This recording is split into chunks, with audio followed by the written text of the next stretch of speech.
बिस्मिल्लाहिर्रहमानिर्रहीम। मोहतरम ख़वातीन व हज़रात, अस्सलाम वालेकुम रहमतुल्लाहि व बरकातुहू। रमज़ान स्पेशल सीरीज़ की एक और किस्त में आप सबका खैर मक़दम है। दोस्तों और साथियों, इस सीरीज़ में हम इस बात की कोशिश कर रहे हैं कि माह रमज़ान की अज़मत को हम हकीकी मानों में समझें और उसके अंदर पाई जाने वाली खूबियों को अपनी ज़िंदगी में इस तरह इख्तियार करें कि रमज़ान सिर्फ नेकियों में इजाफे का ही महीना बनकर न रह जाए, बल्कि इसके ज़रिए से हमारी पर्सनालिटी का ओवरऑल डेवलपमेंट हो। लिहाजा सीरीज की आज की किस्त में हम बात करेंगे कि रमजान महीना है पर्सनालिटी को डेवलप करने का, अपनी शख्सियत को परवान चढ़ाने का। भाई और बहनों, इस्लाम इंसान से जो डिमांड करता है वो इसके अलावा कुछ और नहीं है कि वो अपनी फितरत के बुनियादी तकाजों को समझे और उन्हें पूरा करने की कोशिश करे। इस तरह जब गौर किया जाता है तो एक बड़ी हकीकत पर से पर्दा उठता है, और वो ये कि इंसान गोश्त पोस्ट से बना सिर्फ एक जिस्म ही नहीं है, बल्कि असल में वो एक रूह है, और यही रूह इंसान की शख्सियत यानी उसकी पर्सनालिटी का असल जौहर है। गोया इंसानी शख्सियत असल में एक रूहानी वजूद ही का नाम है। इसलिए कहा गया कि you are a soul with a body, not a body with a soul. यानी असल में तुम एक रूह हो जिसके साथ एक जिस्म दिया गया है, न कि तुम असल में एक जिस्म हो जिसके साथ एक रूह दे दी गई है। रूह और जिस्म के इस ताल्लुक को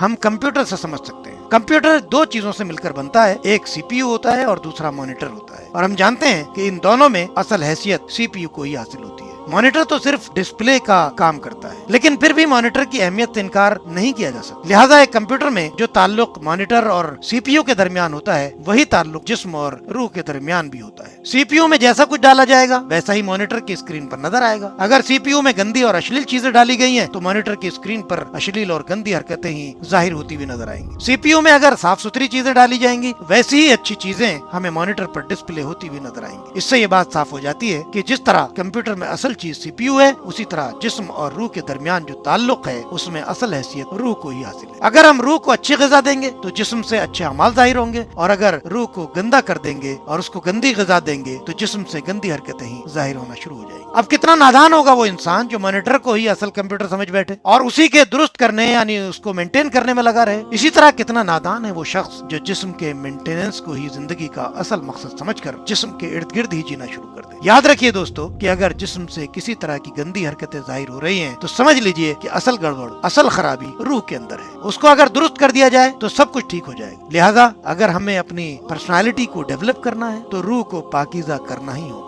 इंतहाई दुख और अफसोस की बात है कि इंसान अपनी इस हैसियत को लेकर बहुत ही गलतफहमियों और भ्रांतियों का शिकार है। या तो उसने रूह को कोई अहमियत ही नहीं दी है, जिसके नतीजे में वो एक हैवान बनकर रह गया। दुनिया की दूसरी मखलूकात की तरह वो भी बस जिस्म के आसपास ही जीने लगा। अब अपनी जिस्मानी जरूरतों को पूरा करना ही उसकी जिंदगी का असल मकसद बनकर रह जाता है। या फिर रूह को पाक करने के लिए ऐसे ऐसे फलसफे और नजरियात गढ़े गए कि समाज से उसका ताल्लुक कटकर रह गया और सामाजिक जिम्मेदारियों से भागकर वो पहाड़ों और गुफाओं में जा निकला। दोस्तों, अगर ये बात समझ में आ गई है कि इंसान को बुराइयों से रोकने और समाज को पाकीज़ा बनाने का तमाम तर ताल्लुक इस बात से है कि रूह को पाकीज़ा बनाया जाए, तो ये बात समझना अब बहुत ज्यादा आम हो जाता है कि इंसान की रूह को पाकीज़ा बनाने का क्या तरीका बेहतर हो सकता है। दोस्तों और साथियों, रूह को पाकीज़ा बनाने का वही तरीका बेहतर और पायदार हो सकता है जिससे इंसान एक तरफ तो खुदा के नजदीक हो जाए और दूसरी तरफ वो इंसानों के भी इतना करीब हो कि उसके अंदर समाज के तय जिम्मेदारियों का एहसास जिंदा रहे। दोस्तों, यूं तो इस्लाम का बताया हुआ इबादत का हर तरीका रूह को पाकीज़ा बनाता है, लेकिन रोजा इस मकसद को बतौर खास पूरा करता है। रोजा इबादत का वो तरीका है जिससे इंसान की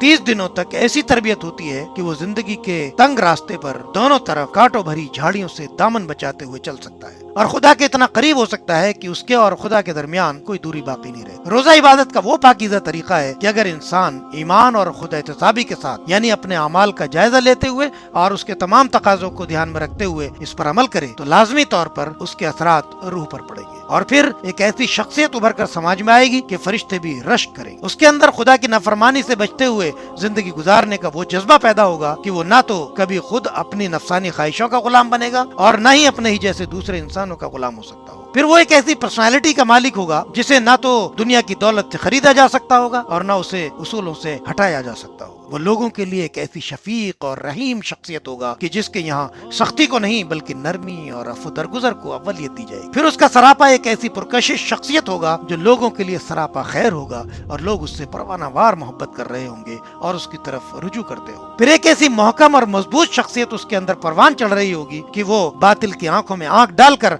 हक बात कह सकता होगा। भले ही बातिल के मकाम पर उसके अपने ही घर वाले और उसके ही अपने ही समाज के लोग क्यों ना विराजमान। दोस्तों और साथियों, चारों तरफ बदअमनी और अशांति के इस माहौल में जरूरत है इसी तरह की पर्सनालिटी को डेवलप करने, और यकीन जानिए माह रमजान में रोजे इसी पर्सनालिटी को डेवलप करने के लिए फर्ज किए गए हैं। तो आइए इस माह मुबारक में अपनी पर्सनालिटी को डेवलप करने का अहद करें। अल्लाह इस काम में हमारा हामी और नासिर हो। सीरीज की अगली किस्त के साथ फिर मुलाकात होगी, तब तक के लिए इजाजत दीजिए। अस्सलाम वालेकुम व रहमतुल्लाहि व बरकातहू।